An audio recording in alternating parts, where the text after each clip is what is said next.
10:19 en el gobierno de la mañana, donde todo comienza, prosigue y nunca termina, en este jueves 27 de octubre del año 2022. Y en este momento le corresponde el turno para hacer su comentario a nuestro compañero y coordinador José Luis Mendoza y Cervantes. Muchas gracias, Nayib, muchas gracias a los compañeros, muchas gracias a todos los oyentes. Noticia rara, curiosa, porque va a contracorriente de la que hemos escuchado tanto durante estos días. Apareció sana y salva la noche de este miércoles la niña María Esther Muñoz, quien había sido reportada como desaparecida por sus parientes en Sosúa, provincia de Puerto Plata. Avanzó en el texto, informa que fue encontrada en la orilla de un río de la localidad.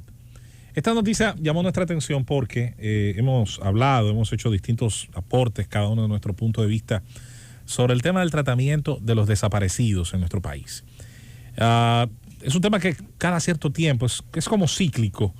Llega un momento en que retumba en los oídos de los dominicanos y se hacen unos trabajos periodísticos interesantes, tanto en televisión como en prensa escrita. Yo siempre cito el caso de Dalton Herrera, el amigo periodista que hizo un trabajo muy interesante, una serie de artículos, creo que fueron 5, sobre casos interesantes de desaparición, algunos de ellos ya incluso con décadas, con varios lustros, con muchos años, y de los cuales, señores, al día de hoy la autoridad no ha dicho nada.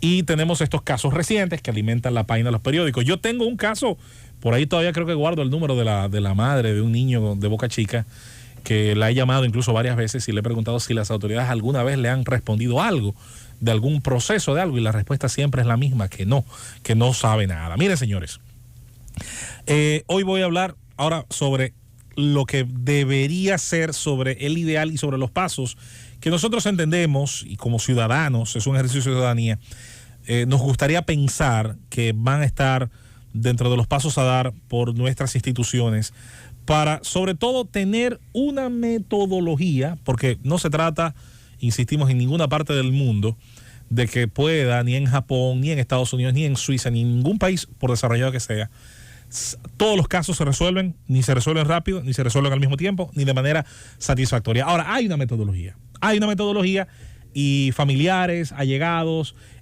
dan cuenta de cómo esos pasos se van dando, y por supuesto, la incertidumbre mata, la incertidumbre, la espera, el anhelo. No tenemos ninguna duda de que en cualquier dimensión del ser humano, de desarrollo, de subdesarrollo, es dañina. Envenena el alma de los padres que perdieron a hijos, de hijos que perdieron a padres que los vieron desaparecer y que no tienen esa certeza. La certeza no es siempre encontrarlo con vida. La certeza es a veces saber qué le pasó, dónde están sus restos, darle una sepultura y cerrar, ir cerrando esa herida que incluso desde el punto de vista psicológico, mantenerla abierta es sumamente dañino para cualquier ser humano. En ese sentido, vamos a empezar diciendo que uno de los grandes elementos que se cuestiona en todo el mundo, no solamente aquí, yo le doy seguimiento a muchos canales que trabajan con el tema de la investigación por desapariciones, algunos son bastante buenos. Hay una joven argentina, Dinosaur Blog se llama el canal, que me encanta el trabajo que hace, lo hace de muchos países, incluso trató varios casos aquí de la República Dominicana, y donde ella cuestiona, y otras personas, sobre todo del estudio de la criminología, el famoso tema de las 48 horas. Las 48 horas que supuestamente debe durar alguien para que se le considere desaparecido. Eso se desaconseja en la inmensa mayoría de los casos. Cito. Los niños, no es verdad que hay que esperar 48 horas para considerarlos desaparecidos. De hecho, las primeras horas están consideradas en criminología como las únicas que dan la verdadera oportunidad de recuperarlos sanos y salvos. Tan pronto las primeras horas se agotan, las probabilidades de recuperación se reducen a mínimos. Por eso de las 48 horas hay que revisar en qué tipo de caso puede aplicar, suele aplicar y se justifica que aplique. Eso para mí es un absurdo. Y es anacrónico. Eso era otra sociedad. Y en otro tiempo. Eso de esperar 48 horas para que la autoridad considere que sí, que esa persona está desaparecida y te pueda tomar una denuncia de desaparición. Te voy a citar otro ejemplo. No, por Dios. Las familias, que son muchas, que tienen un envejeciente enfermo en casa. Casi siempre Alzheimer. O senil. Se desaparece. ¿Tú crees que debería hay que esperar 48 horas? Dice que para iniciar el proceso. No. Así que lo primero que hay es que revisar quién diablos dijo eso, en qué momento se asumió como un reglamento, y entender que aún pudiera hacerlo en el caso de adultos jóvenes, que es como cuando casi siempre se considera producto de una serie de elementos estadísticos que se han comprobado, que pudieran los adultos jóvenes tienden, por un tema de etapas que se viven, tender a desaparecerse por estadios de tiempo y pudieran aparecer sin ningún daño, sanos y salvos. Pero no puede aplicarse a todos los casos. Hemos aquí dicho 2 ejemplos que desmontan esa posibilidad. Eso es lo primero. Segundo, el mecanismo de búsqueda. ¿De qué se alimenta? La parte testimonial, la parte de la tecnología, que de hecho ahí quiero hacer un acápite aparte porque ese tema me interesa mucho. La parte testimonial, la parte de la tecnología y el levantamiento, obviamente, científico de, sobre todo cuando hay sospechas, cuando hay verdaderos insumos que pueden hacer creer que puede haber un desenlace, o lo que le llaman en Estados Unidos foul play, o una jugada violenta, o un rapto. Entonces, el tema científico, ADN, muestras, la posibilidad de un crimen. Exacto. Entonces, en cualquiera de esos casos, señores, contamos con una fuerza policial que está desprovista de todo el inventario y de todos los mecanismos para poder dar ese seguimiento. Voy a citar un ejemplo a título personal, y mi saludo al compañero Héctor Gómez, que conoce ese caso que voy a citar. En una oportunidad en Pedro Brán se desaparece una jovencita, digamos, casi adolescente.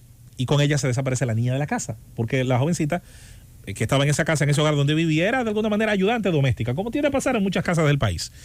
Se desaparece ella, 13, 14 años, pero se desaparece la niña de 4. Lo primero que resulta llamativo es quién raptaría o en qué condiciones se daría esto. Luego comienza a preguntarse por todo el vecindario, nadie escuchó gritos, nadie escuchó forcejeos, no ocurrió o no pasó nada a la vista de nadie, un vehículo arrancando con el chirrido de las ruedas, nada de eso. Por lo tanto, parecería que no hubo una intervención violenta. Segundo elemento, se consideró entonces que debía darse un paso más allá y tratar de identificar vía las redes sociales de la jovencita a ver si aparecía algún indicio. En efecto, cuando se logró abrir una de sus redes, se encontró que ella había quedado con un mayor de edad, noviecito, que la convenció de irse con ella y se llevó la niña. Y el plan era devolverla a los pocos días. Eso se logró resolver básicamente por una intervención tecnológica fácil, simple. A veces es más difícil. A veces se tiene que hacer rastreo de celda, de ubicación de teléfono celular. En otros países se toma muy en cuenta el movimiento de las tarjetas de crédito o de débito que la persona tenga, así como también, y esto es muy importante, el rastreo de huellas, pero tiene que existir primero el muestreo de las huellas.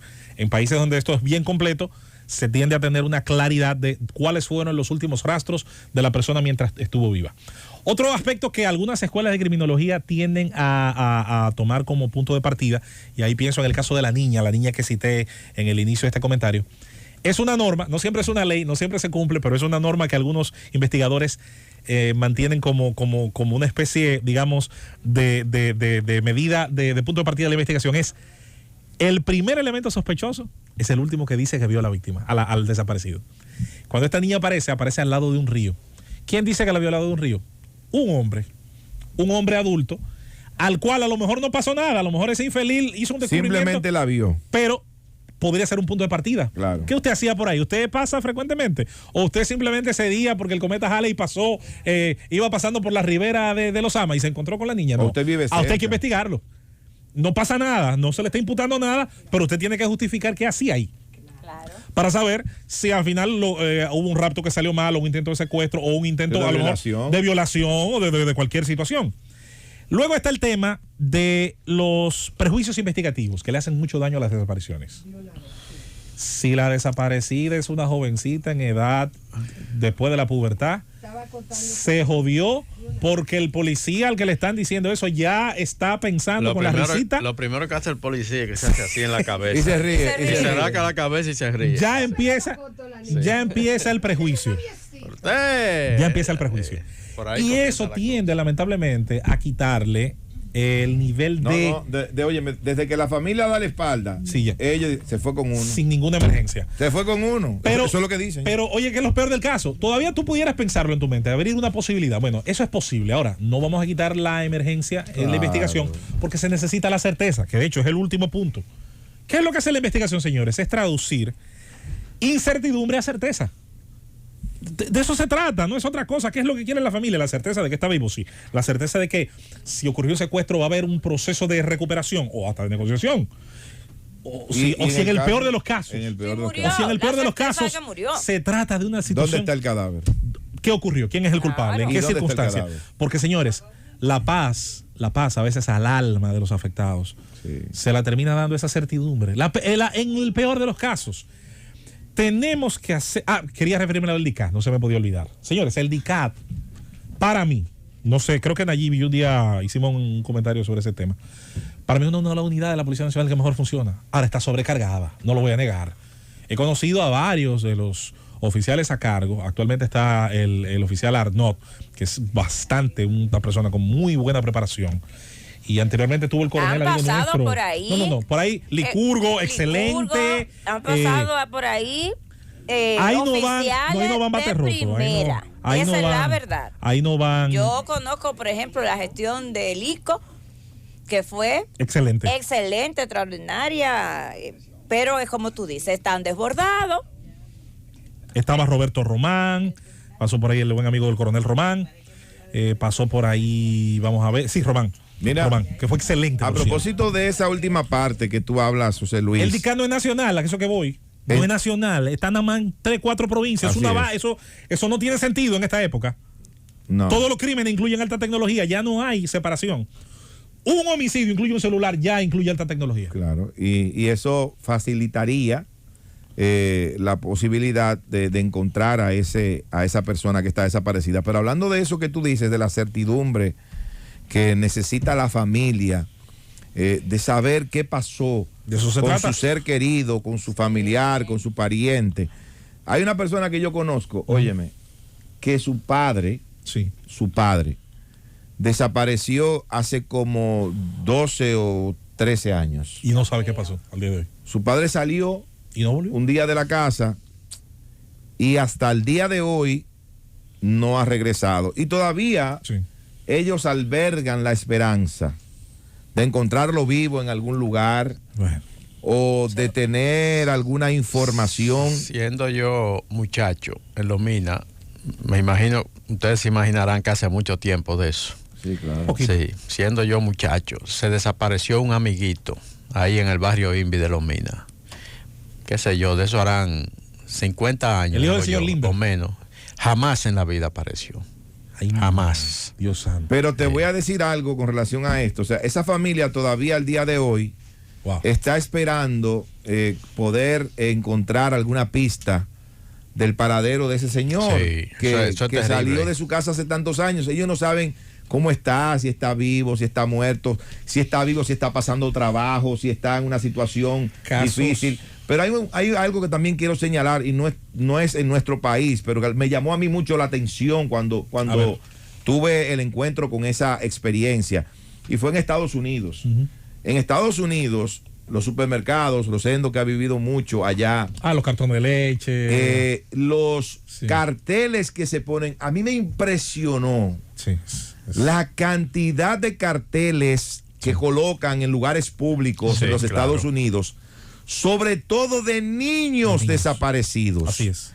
Óyeme, cuando yo vi eso, No, eso- yo dije, pero esto es espantoso. Horroriza el alma. La hay- cantidad de niños que desaparecen aquí en este país. Hay programas, por ejemplo, te colocan la información, la cara de un niño en caja de conflé, Sí. en cartones de leche, y en una serie Qué de terrible. artículos. Se van haciendo Sí. reconstrucciones con el tiempo de cómo evolucionarían en su envejecimiento. Bueno, mira, es un tema neurálgico para nosotros y voy a cerrar diciendo dos cosas. Primero, este proceso social que estamos atravesando, un país que no tiene guerrilla, un país que no tiene grupos insurgentes que usen el secuestro ni el rapto, un país donde aunque la presencia del narco es evidente, no llega a los niveles de desarrollo en materia de criminalidad que llegan en otras naciones, gracias al caso mexicano, las maras centroamericanas.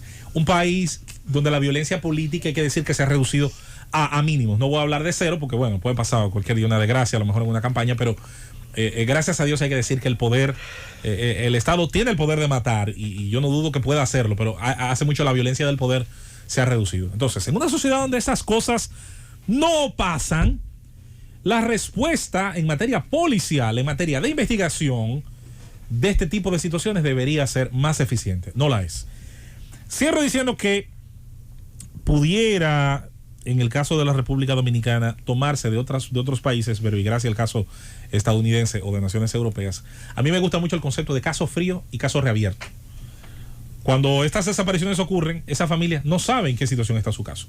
Un caso puede ser cerrado y archivado, pero puede ser reabierto cuando un indicio, una llamada, un testimonio, permite pensar que hay un giro a la línea investigativa original. Fue visto en tal lugar. Los casos fríos no están cerrados, pero su proceso es lento en el tiempo, pero se mantienen abiertos. Y siempre hay un oficial en cada una de las direcciones, subdivida, que es encargado de los casos fríos. Sí.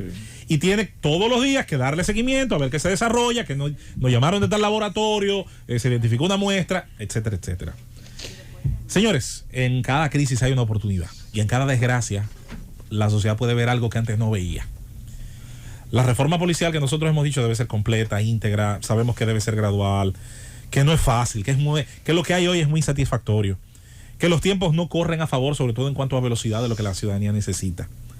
Pero estos casos están desnudando la incapacidad de las instituciones, no a veces de los individuos, que los hay muy buenos, y hay muy buenos investigadores en la policía y fuera, yo doy fe y constancia. Ahora, no, esos individuos, por buenos que sean, no se traducen en el comportamiento, en la nota del cuerpo, que es muy mala de por sí. Ojalá, insistimos, que de esta grave situación pudieran generarse las alarmas sociales necesarias para presionar al Estado, a los políticos, a los actores principales de la sociedad, a nosotros mejorar nuestra capacidad de darle seguimiento a estos casos y convertir la incertidumbre dolorosa de una familia, y pienso en mi abuela Justa, que murió en el año 2000, no sabiendo por más de 20 años qué pasó con uno de sus hijos. Ay, Dios. Desaparecido para siempre. Y con eso, señores, la de tanta gente en esa misma situación, como la de mi tío Ramón Aníbal, hermano de mi madre, que nunca volvió a aparecer.